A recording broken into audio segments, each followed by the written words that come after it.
Le démon, aussi connu sous le nom des glucides, qu'est-ce que c'est, qu'est-ce que ça fait, puis pourquoi j'en parle aujourd'hui? J'explique aujourd'hui que j'ai rencontré une cliente récemment qui est venue dans mon bureau, qui m'a expliqué sa diète comme ce qu'on fait d'habitude en évaluation. Puis dans sa diète, elle m'expliquait qu'elle mangeait presque aucune forme de glucides, même qu'elle coupait dans ses légumes pour être sûre de ne pas atteindre un certain nombre de carbs. Il y a des approches alimentaires qui vont réduire les carbs temporairement, puis ça c'est correct. Aujourd'hui, on va parler d'un autre sujet, c'est des carbs en général. Ça a été démonisé parce que le monde a tendance à associer les carbs à l'insuline, qui est une hormone qui va permettre de diminuer le glucose sanguin, et surtout parce que le monde qui va manger des carbs vont généralement manger pas les bonnes sources de carbs. C'est pas en mangeant un 100 g de riz que tu vas blotter et devenir obèse. Malheureusement, en mangeant des burgers à longueur de journée, tu as plus de chance avec ça. Donc, quand tu manges des carbs ou quand tu entends le mot carbs, il ne faut pas associer ça à quelque chose qui va t'augmenter ton pourcentage de gras, qui va te faire blotter ou autre chose. Au contraire, ça peut même être super intéressant pour les performances, la récupération, la gestion du stress, le sommeil, tout ce que tu veux que ton corps aille pour atteindre des résultats.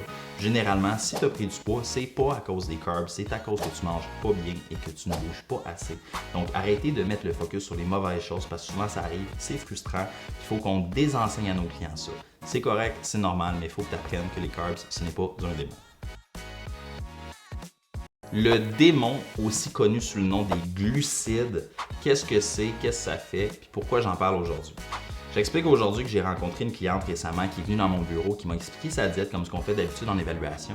Puis dans sa diète, elle m'expliquait qu'elle mangeait presque aucune forme de glucides, même qu'elle coupait dans ses légumes pour être sûre de ne pas atteindre un certain nombre de carbs.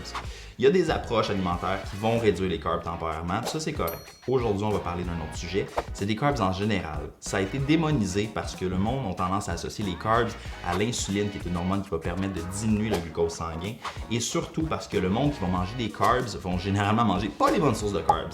C'est pas en mangeant un 100 g de riz que tu vas blotter et devenir obèse. Malheureusement, en mangeant des burgers à longueur de journée, tu as plus de chance avec ça.